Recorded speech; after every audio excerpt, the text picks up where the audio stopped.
I swim with a pod south of the Fire Isles. I believe the dry-siders call the larger one Shelmerston. It's where the ceremony happens for the dry-sider who stopped the world from cracking. That's where I first heard talk of toast and where I met the friend called Samphire. I did not believe it at first. A food which snaps so dry. Then one morning at sunup, I followed the ship and caught a blackened slice as it arced into the water. This was the start of my lifelong love of toast. I saw Samphire on the dry side and came up out of the sea to ask them for toast. They asked me to put on some pants. But I refuse to denigrate myself with dry-side fabric. No matter, I had brought some shiny coins with me that I found on the seabed and secreted in my swimming falls. Sam took me to their parents' toast shack, but they refused to serve me without clothes. They also told me that my shiny coins were unsuitable, too old. So Sam lent me some trousers, and I swept the toast shack in return for crispy slices. Sam taught me some of the ways of the dry-siders, but to be honest, I'm only interested in the toast. I never wanted to eat anything else. Sam understood this. I spend my nights swimming through the black waters of the deepest ocean trenches. By day, I come up onto quayside and fill up on the finest crusted seedy bloomer, almost black, no butter. Oh, I could really go for a nice piece of toast right now. But, yeah, with butter.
It's a shame, but it doesn't seem like there's a whole lot of toast on this side.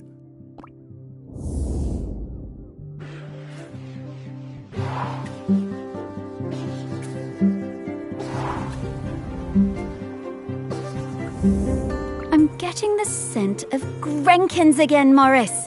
I'll pop up to let you know when we're close to one.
When I was a kid, I hated the annual Morlow cull. I was kept away and found excuses not to be there. Then, aged 10, my dad marched me down to the beach with other men and put a knife in my hand. It was the worst day of my life. I saw Morlows slit from jaw to belly, more blood than you could imagine. I didn't sleep for months after. But you grow up, don't you? I never felt it right that we was killing Morlows, but what could I do about it? I was just a fisherman. One day I see Samfire, the new harbour officer, handing out leaflets on the quayside. Stop that cull! I went along to that first meeting at the campsite. Greg Litherland was one of the other organisers. It was beautiful. So much hope around that campfire. When I spoke about the pain of the Morlow, it really felt like the young uns were listening. Me, Sam and Greg held regular events to raise funds for badges and patches. I was proud to wear mine on me best Gansey. There was quite a rift between us and the old guard. They felt the ban was an attack on our ways. Sam and me took a load of the fishermen out for a beer, and Sam made them listen. They really respected Sam. We got most of them on our side that way.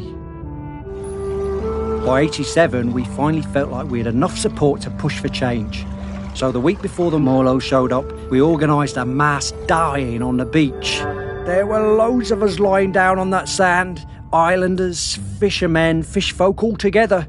And the press showed up, and the mainland TV, and for the first time in 500 years, we stopped that cull. I'm so glad we don't do that cull anymore. I was proud of Sam and that lot when they finally made the old uns see sense. And, well, I did my part. Held a lot of those early meetings at the museum, we did.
love Morlos.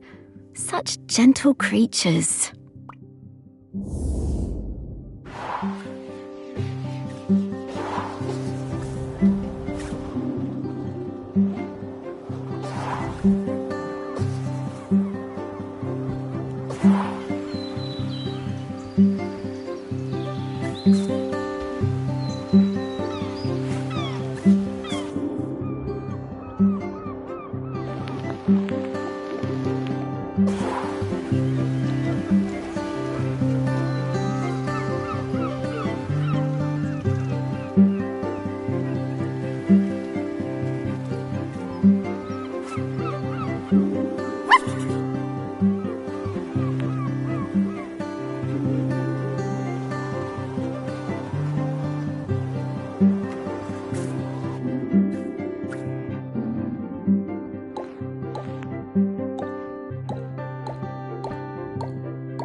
By the time Sam started as the harbour controller in '79, the fishing industry in Shelmiston was on its arse. No way to compete with those factory trawlers from the mainland, was there? Couldn't moor those things anywhere near the island, even if we had them. Of course we were all smuggling, stands to reason, done it? There was no money. All those old fishing sheds on the quay, the ones the tourists like, were falling down. Old place looked, pardon me, like a tip.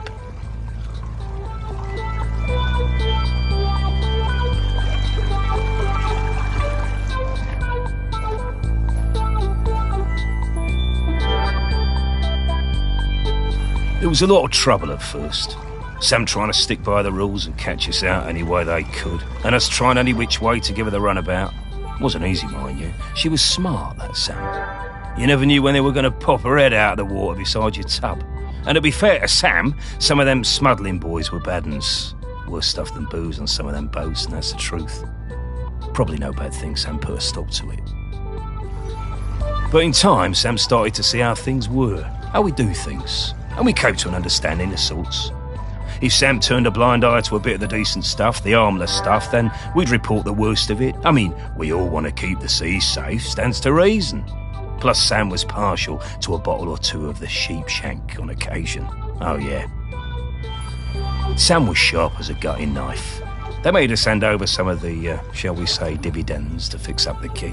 All them sheds and that. Make them into something we can be proud of. Turn things around for Shelmiston, that did. Now we get more of those tourists since the big ferry started, and they love a day out on a boat. Ken takes them all out, he does. At the same time, Sam organised a kind of work-sharing thing with the fish folk. Got some of them to swim along with the fishing boats, help them locate the biggest shoals. Gave those big trawlers with all their fancy radar gear a run for their money. We'll never be big players in the fishing down here. But thanks to Sam, we hold our own. Bless him. I reckon I still have a bottle or two of sheep shank stashed away at the museum. Don't suppose anyone will ever drink them now.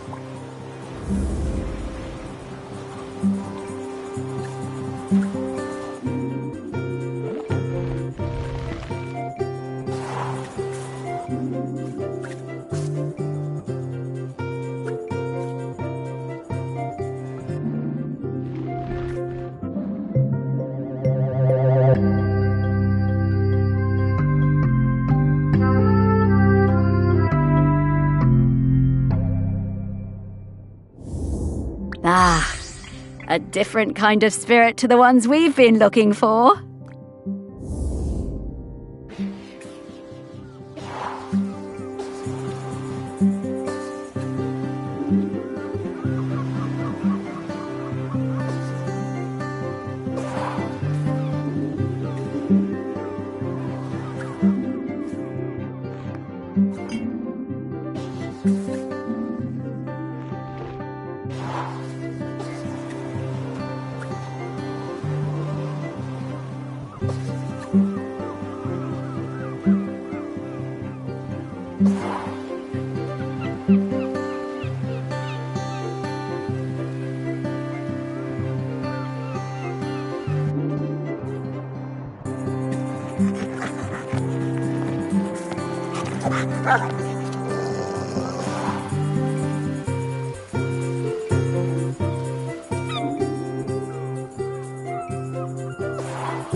It was the 6th summer after I spawned that I went to my first Aggie's Day ceremony.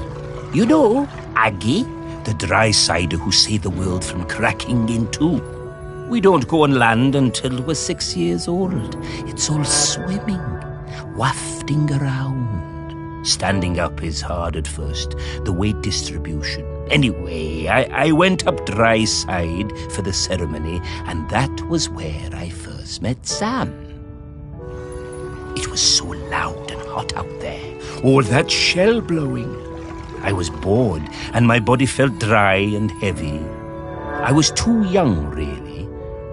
There were souvenir stalls selling bracelets with little stones of polished lava. I wanted one so bad I would not shut up about it. Sam saw I was fed up.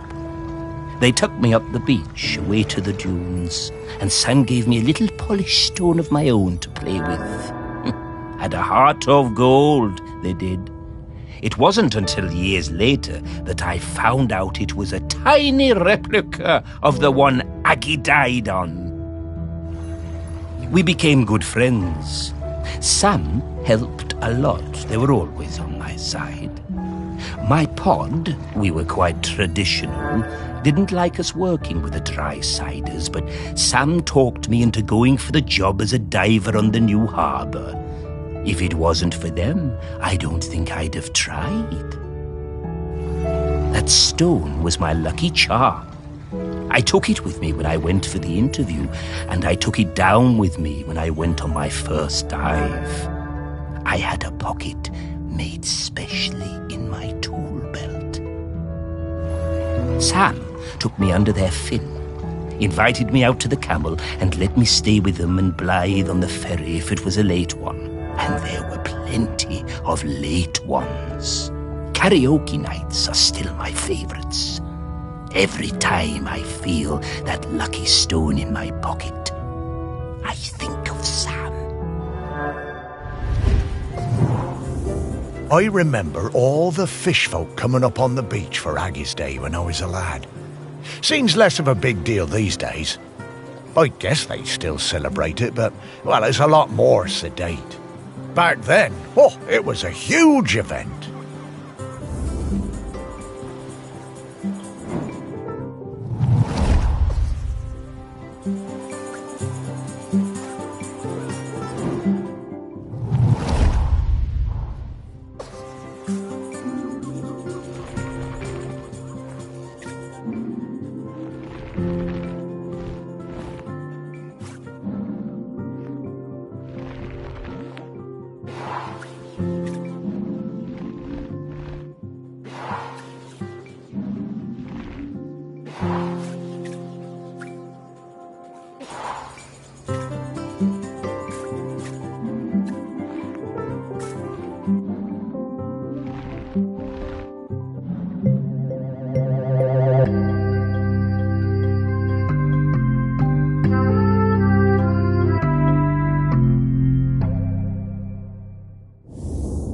Oh, magic stones? I knew humans were superstitious, but I thought the fish folk would be a bit more savvy.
I first met Sam when I sailed the new ferry, the Queen of the Isles, into harbor. Of course, I'd heard of the fish folk, but I'd never met one. Sam was an amazing pilot, knew the waters better than any boatman. It was strange steering a course for someone actually in the water, but we never went wrong with Sam to guide us in.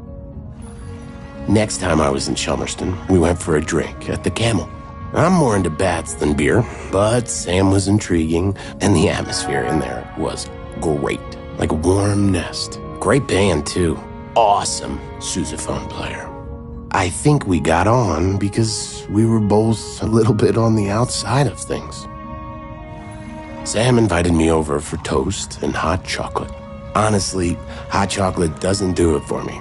But the toast, that multi-seed bread. Sam made the best toast. I told Sam that next to a good cuttlefish bone, that it was my favorite snack. I stayed over. In the morning, we went for a walk along the beach. And just as the sun was rising, I took them flying on my back. We went up and looked down over the islands. Sam wasn't scared at all. They said it was like swimming through the air. It was on the next trip to Shummerston. We just sighted land when Sam's head popped out of the water right beside my berth and passed me a fresh cuttlefish bone, carved especially for me.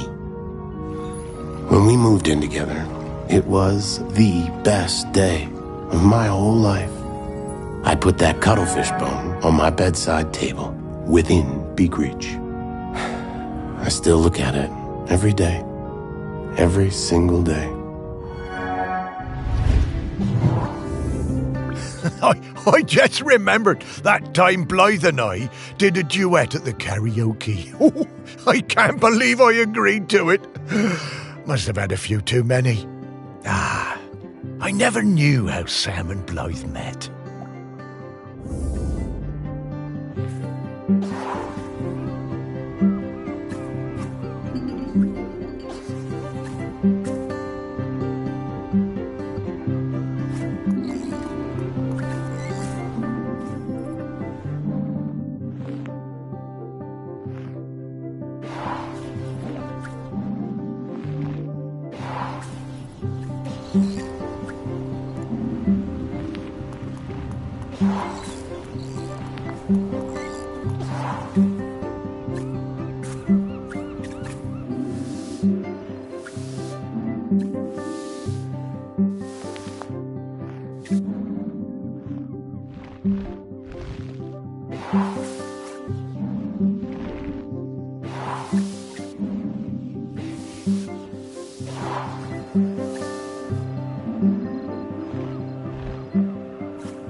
I used to love finding these on the beach.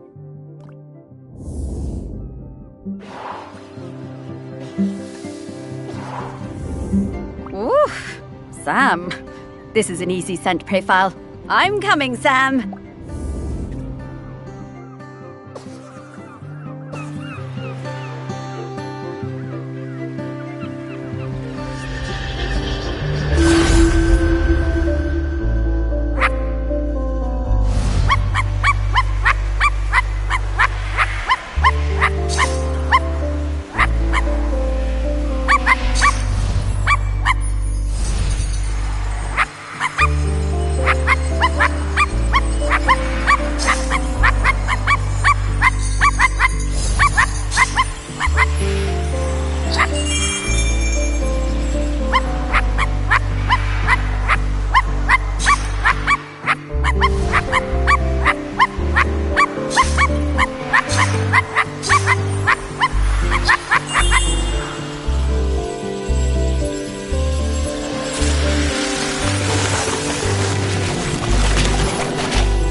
Ahoy there, Samfire! Morris and Sparky! Lovely to see you both.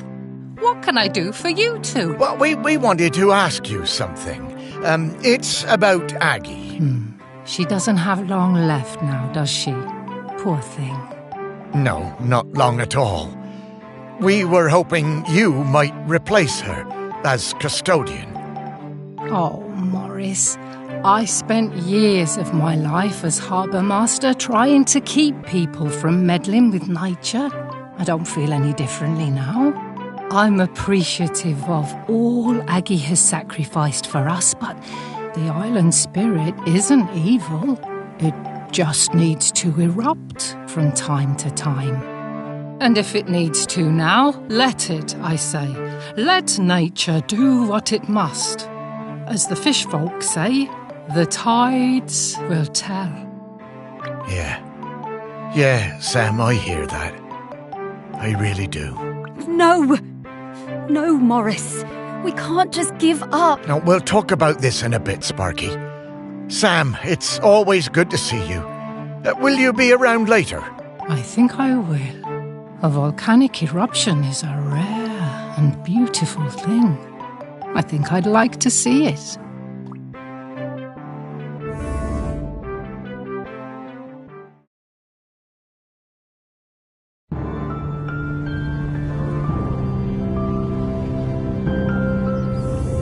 Okay, we just need to talk to Aggie. She'll know what to do. No, Sparky. I've been thinking about it, and I think Samfire's right. I think it's maybe time to let the town go. No, Morris. It's not. No, it's all right, Sparky girl. It's over. This isn't my town anymore. The only ones around here who remember me are ghosts. That's not true. No, it is. But that's all right. Truly it is. Everything for a season and all that. And I miss the people I knew. The people who've moved on. I want to see them again. I think I will take Pete Nochop on his offer and head into the west with him. Shelmiston doesn't need Morris Lupton any longer. Morris Lupton, you will not give up. You have been granted a precious responsibility and you will honor it. Sparky? I'm sorry about that. Remember when I told you I was mostly Sparky? I am, but mostly. Then what else are you? I am the rock that you stand on. The wood you people built this town from. The magma bubbling beneath your feet. I am Shelmiston. And right now I want to erupt. But I have also made connections to the things that live here. Connections I want to keep alive. I need you, Morris. Right. Well, And I'm still your Sparky. And I need... Oh, Sparky. I know you feel forgotten. I know you want to move on. I do too, but I can't until I wrap up this last bit of unfinished business. Will you try one last avenue with me? If we still can't find a solution, then I'll be done. It'll all be done. And we can go into the West together. Please. All right, Sparky. One last try. Aggie. Aggie? But where is she? She is. But I can sniff her out. But where would we find mementos from back then? Back to your museum, Morris.